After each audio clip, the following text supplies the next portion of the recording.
You know that feeling, that that real twist in your gut, heart kind of pounding, when you're right on the edge of something uncertain, something where you know you could mess up or get hurt, maybe feel like you're just not cutting it. Oh, absolutely. It's just so uncomfortable. It feels excruciatingly complicated sometimes. Yeah.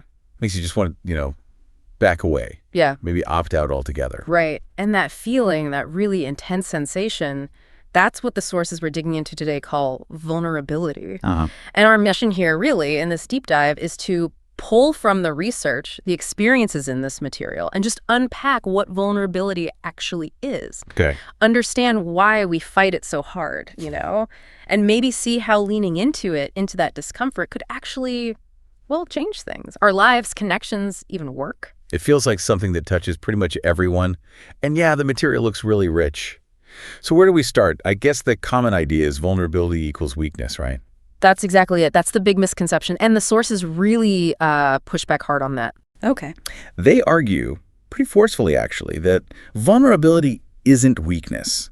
Not at all. The definition they offer is, it's more about understanding that winning and losing, victory and defeat, they're both just part of it. Part of the journey. Yeah. It's about engaging, like really being all in. Being all in, even when you know it might not work out. That feels risky. It is risky. It definitely involves uncertainty and risk and emotional exposure. But that's the key point the sources make. That's not the same as being weak. It's different. It's pretty much the opposite. It's about courage. Think about that amazing quote, the one about the person in the arena. Oh, yeah, the Roosevelt one. Covered in dust and sweat. Exactly. Yeah. Striving, maybe failing, but failing while daring greatly. That's the spirit. That's the essence of vulnerability they're talking about. That really paints a picture, doesn't it? Stepping in, knowing you might fall flat on your face, but doing it anyway. Daring greatly. Precisely. Okay, so if it's actually about courage, about being all in, why does it feel so awful sometimes? Why do we resist it so much? Great question. And the sources point pretty clearly to one major reason: shame. Shame. Not guilt, which is about what we did, but shame. It's about who we are, right? You got it. The research defines shame as this deep fear of disconnection, that horrible gut-level feeling that something about us, something we did or failed to do, or just makes us fundamentally unworthy. Unworthy of connection. Of belonging. Exactly. Unworthy of love. And this feeling, this fear, it gets massively fueled by something the sources call scarcity. Scarcity. Like not having enough. Yeah, but more pervasive. Think about that never enough list they talk about. Does that ring a bell for you? Oh, man. Yeah. Never good enough, never perfect enough, thin enough, rich enough, smart enough, safe enough. Ugh, it's exhausting just thinking about it. That constant feeling of falling short. Right. It's brutal. And Lynn Twist's idea of scarcity being the great lie fits perfectly here. She talks about how we wake up thinking, I didn't get enough sleep, or I don't have enough time. Before you even get out of bed. Before your feet hit the floor. You're already operating from not enough. And that state, that constant internal lack, is just fertile ground for shame to grow. And the research mentions differences, right? How shame shows up maybe differently for men and women. It does. It highlights some common patterns anyway. For men, a really common trigger is that message, don't be weak.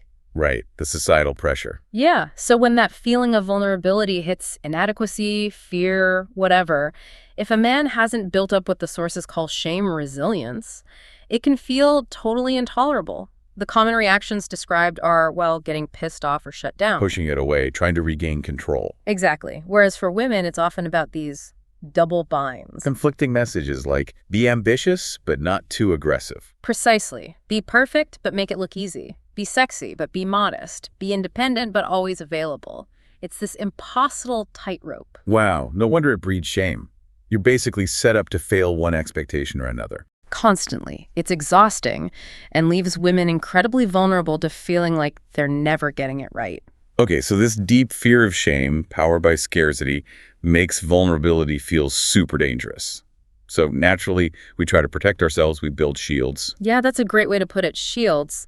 And the first big one the sources discuss is numbing. Numbing, like checking out. Pretty much. If the feelings, the pain, anxiety, disconnection, that sting of not being enough are too intense, the easiest way out often feels like just dulling them. And it's not just the obvious stuff, right? Like drugs or alcohol. The sources mention subtler things. Oh, yeah. Overwork is a huge one. Just staying constantly busy, scrolling endlessly online, even using food or maybe just one too many glasses of wine to take the edge off. Anything to avoid feeling those raw emotions. Let's try to escape that feeling of instability, that not enough anxiety. Exactly. Numbing offers this temporary relief, but of course it doesn't actually solve anything long term. Then there's this other metaphor, serpentining. That sounds intriguing. Isn't that great? Serpentining. It comes from a movie scene, apparently, and it captures that whole zigzagging thing we do. Zigzagging? Yeah, like trying to twist and turn and control your way around vulnerability instead of just facing it, darting back and forth, trying to outsmart the discomfort. Like avoiding that difficult conversation or trying to manage everyone's perceptions so you don't look bad. Totally. And the sources point out it's incredibly draining. And honestly, usually less effective than just dealing with the thing head on. Vulnerability often needs you to move through it. Right. Can't really dodge it forever. Okay, what about the more aggressive shields? Cynicism, criticism. Ah, yes. Cynicism, criticism, coolness, even cruelty. These aren't just protective, they can be offensive weapons. How so? Well, you use cynicism or criticism to keep things at arm's length. You know, oh, that's dumb. Or picking apart someone else who is trying, who is being vulnerable. Because their vulnerability makes you uncomfortable. Often, yes. Or sometimes it's preemptive, I'll hurt you before you hurt me. Or adopting that cool, detached persona, I'm above it all, nothing touches me. And you can build those shields with status, right? Titles, degrees, even just acting like you don't care. Absolutely. It's all a defense against feeling exposed or inadequate. There's one more behavior mentioned that looks like vulnerability, but isn't. Oversharing. Yes. Crucial distinction, oversharing. They call it floodlighting or sometimes smash and grab. Floodlighting. Sounds dramatic. It kind of is. It's when someone dumps way too much information, often really personal stuff, too quickly, but it's not about genuine connection. What's the motive then? It could be trying to make themselves feel better, like unloading, or testing loyalty. If you stick around after this, you must really care. Or trying to force intimacy that hasn't been earned yet. And how do people usually react to that? Predictably, they pull back. They feel overwhelmed, uncomfortable. It pushes people away, which ironically reinforces the very disconnection the person was probably trying to fix. So it backfires. True vulnerability builds connection. Floodlighting breaks it. Precisely. You can't really weaponize vulnerability like that. Okay, so if numbing, serpentining, criticizing, floodlighting, if these shields don't work, if they just keep us stuck, what is the path forward? How do we actually connect? Well, the sources are really clear on this. Vulnerability is the path. The very thing we're trying to avoid. Exactly. And dealing with the shame that makes vulnerability feel so dangerous is key. And the antidote to shame, empathy. Empathy. Just feeling with someone. Yes, it's like a ladder out of that shame hole. When you're stuck down there feeling isolated and worthless, empathy is the voice that says, hey, you're not alone. That's powerful. Just knowing someone else gets it. Which leads to this idea of shame resilience. Building the ability to recognize shame when it shows up, move through it, and come out the other side still feeling worthy. How do you build that? What are the steps? The sources lay out a few key things. First, just understanding shame, how it works, what your personal triggers are. Then, developing critical awareness, recognizing the societal messages that fuel shame. Like the never enough stuff. Exactly. And then, crucially, reaching out, speaking your shame, talking honestly about it. Bringing it out of the shadows. There's that image, right? Like shining light on gremlins. That's the one. Shame thrives in secrecy. When you name it, talk about it, share your story, it starts to lose its power. So, practicing shame resilience, embracing vulnerability. This leads towards what the sources call wholehearted living. Yes. Living a life where you feel worthy of love and belonging. And, maybe surprisingly, a big part of that involves boundaries. Boundaries. That seems almost opposite to vulnerability, which feels like being open. It sounds like it, right? But think about it. To say no, or that's not okay, or I need, to set a boundary, you have to believe you're worthy of setting that boundary. I see. Shame gets in the way. Totally. Those shame gremlins whisper, who are you to ask for that? Or for men, just suck it up. For women, don't be difficult, just be nice. So setting a boundary is actually an act of vulnerability itself. You're putting your needs out there, risking pushback. Exactly right. And here's another fascinating connection the research makes. Vulnerability and joy. Vulnerability and joy. How do those two connect? It seems counterintuitive, but the argument is You can't fully experience joy if you're constantly armored up against the possibility of things going wrong.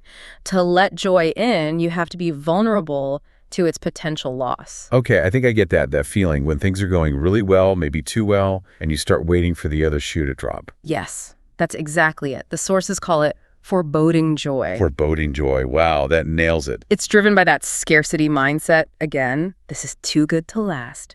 And the antidote they suggest, gratitude. Gratitude. How does that help? By actively practicing gratitude, focusing on appreciating what you have in that joyful moment, it anchors you. It stops you from bracing for disaster and allows you to actually feel the joy, even while acknowledging the inherent vulnerability. So, like, instead of thinking, oh no, what if this ends? You consciously think, wow, I'm so grateful for this moment right now. Exactly. They even suggest saying it out loud. When you feel that vulnerability creep in during a happy moment, just pause and say, okay, I'm feeling vulnerable here and I am so grateful for, and name it. It keeps you present with the good stuff. That's really practical. And these ideas aren't just theories, right? The sources give examples of vulnerability in action, like in relationships. Absolutely. There's a great example called the sliding door moment. Sliding door moment. Yeah, picture this. A husband walks past the bathroom, sees his wife, looks upset. He has a choice. Sliding door moment. Door 1, keep walking, avoid the awkwardness. Door 2, stop, turn towards her, ask what's wrong, engage with her vulnerability. In choosing door 2, choosing to engage. That builds trust. Those small moments of turning towards rather than away from each other's vulnerability, those are the bedrock of strong relationships. Practicing love is practicing vulnerability, showing up with kindness, trust, respect, even when it's tough. Makes sense. What about in, say, work or leadership roles? Huge implications there, too. The sources talk about rehumanizing work in education. That means recognizing how scarcity and shame operate in those environments and actively choosing to engage with vulnerability instead. And they broaden the definition of leader, right? It's not just the CEO. Right. Anyone who takes responsibility for finding potential in people or processes. That could be a parent, a teacher, a team member, anyone. And that idea that culture eats strategy for breakfast. Yes. Powerful reminder. Who we are together, the culture we create, whether it's one of shame or one where vulnerability is okay, that matters more than any plan. So how does a leader build that kind of culture? One key strategy mentioned is minding the gap. Minding the gap. Looking honestly at the difference between your stated values, what you say you believe in, and your actual practiced values, how people really behave, how things really work. Oof. That takes courage. To admit where you're falling short. Exactly. It's a vulnerable act for a leader, or any of us, to look at that gap and commit to closing it. What about feedback? That's always tricky. Feels very vulnerable. Definitely. And the sources use a great metaphor. Instead of sitting across the table from someone during feedback, like adversaries, try sitting on the same side of the table. Ah, so you're looking at the problem together. Precisely. It shifts the whole dynamic. There's even a checklist for engaged feedback. Sit next to them, put the issue out front. Listen, acknowledge their strengths too. Hold them accountable without shaming. Own your part, thank them, and this is key: model vulnerability yourself. You have to be willing to be vulnerable if you expect it from others. That feels especially true for parenting. Oh, absolutely. Parenting is called the boldest and most daring adventure in the sources, mainly because you have to model worthiness for your kids. And there's this stark warning about shame leakage. Shame leakage. Sounds messy, like our own unresolved stuff spills onto them. That's exactly it. We literally cannot raise kids who are more comfortable with vulnerability or more shame resilient than we are ourselves. They learn it by watching us. Wow. That's a lot of pressure. It is. But there are beautiful examples too, like the mom whose daughter feels left out at recess like the other. Instead of just saying, it'll be okay, the mom shares her own childhood feelings of being left out. Creating connection through shared vulnerability. Exactly. Or the other example, the son who calls his mom out for being judgmental when she's feeling down. And her response wasn't defensiveness, it was, thank you for checking on me. Owning it. Modeling vulnerability and resilience right there. Yeah. It shows it's possible, even when it's hard. So ultimately, this isn't about reaching some perfect state of being vulnerable, is it? Yeah. It's more ongoing. Absolutely. The sources stress it's a practice, not a destination. You'll have days you feel like putting the armor back on. You'll stumble. That's part of it. But maybe it gets easier. Or at least you get better at navigating it. I think so. And the good news is courage is contagious. When you show up vulnerably, it gives others permission to do the same. seeking help, finding support that's not weakness, that's part of the courageous practice. Vulnerability really does beget vulnerability. Okay, so let's try to wrap this up. The big message seems to be, vulnerability isn't weakness. It's actually essential. It's uncomfortable, sure, because of shame and that feeling of scarcity of never being enough. Right, and we build all these shields, numbing, controlling, criticizing, oversharing, to try and protect ourselves from that discomfort. But those shields actually keep us disconnected. The real path to connection, to courage, to living a fuller life is through embracing vulnerability and building that shame resilience. Supported by empathy, by setting good boundaries, by practicing gratitude, and just consistently choosing connection. There was that one line that really stood out. To set down those lists of what we're supposed to be is brave. To love ourselves and support each other in the process of becoming real is perhaps the greatest single act of daring greatly. That says it all, doesn't it? Showing up as we are, imperfections included. That's where the real strength is found.